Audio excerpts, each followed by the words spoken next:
Bismillahirrahmanirrahim.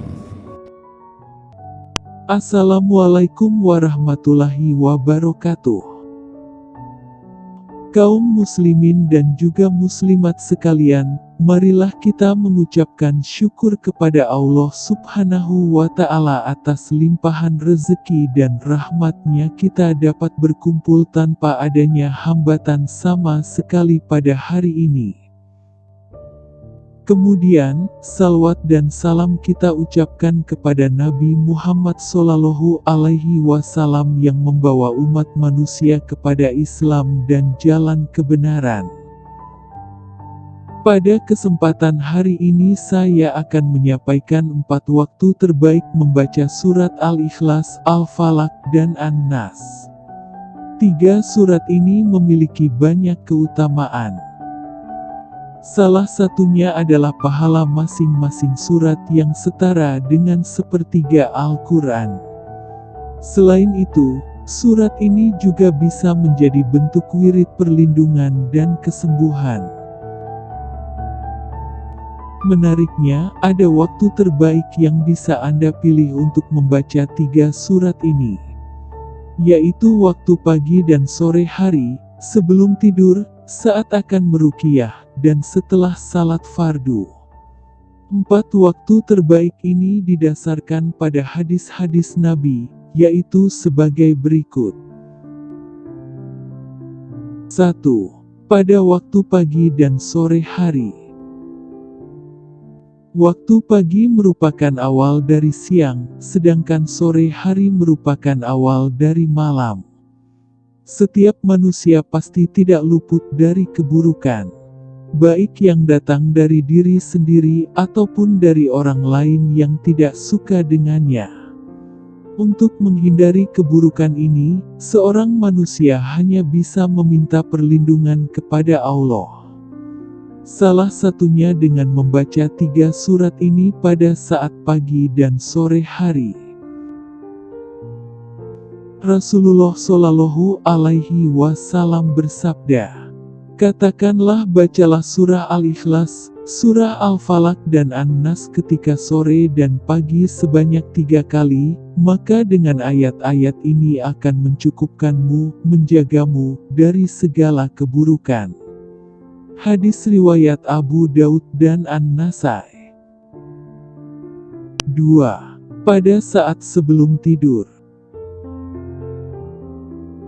Membaca 3 surat terakhir Al-Quran sebelum tidur adalah sesuatu yang dilakukan dan dicontohkan oleh Nabi.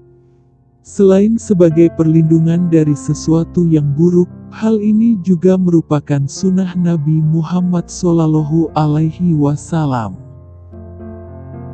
Dari Aisyah radhiyallahu anha, beliau berkata, Nabi Shallallahu Alaihi Wasallam ketika berada di tempat tidur di setiap malam, beliau mengumpulkan kedua telapak tangannya lalu kedua telapak tangan tersebut ditiup dan dibacakan surah Al-Ikhlas, surah Al-Falaq dan surah An-Nas. Kemudian beliau mengusapkan kedua telapak tangan tadi pada anggota tubuh yang mampu dijangkau dimulai dari kepala, wajah, dan tubuh bagian depan. Beliau melakukan yang demikian sebanyak 3 kali. Hadis riwayat Bukhari. 3. Ketika akan meruqyah. Bacaan surat An-Nas, Al-Falaq, dan Al-Ikhlas juga bisa menjadi doa dan wirid penyembuhan ketika sakit. Hal ini pernah dituliskan dalam kitab Sahih Bukhari pada bab meniupkan bacaan ketika ruqyah. Selain itu, masalah ini juga pernah dijelaskan di dalam sebuah hadis yang berbunyi, dari Aisyah radhiyallahu anha, dia berkata, apabila Rasulullah Shallallahu Alaihi Wasallam hendak tidur, beliau akan meniupkan ke telapak tangannya sambil membaca surah Al-Ikhlas, surah An-Nas dan Al-Falaq. Kemudian beliau mengusapkan ke wajahnya dan seluruh tubuhnya. Aisyah berkata, ketika beliau sakit, beliau menyuruhku melakukan hal itu, sama seperti ketika beliau hendak tidur. Hadis riwayat Bukhari.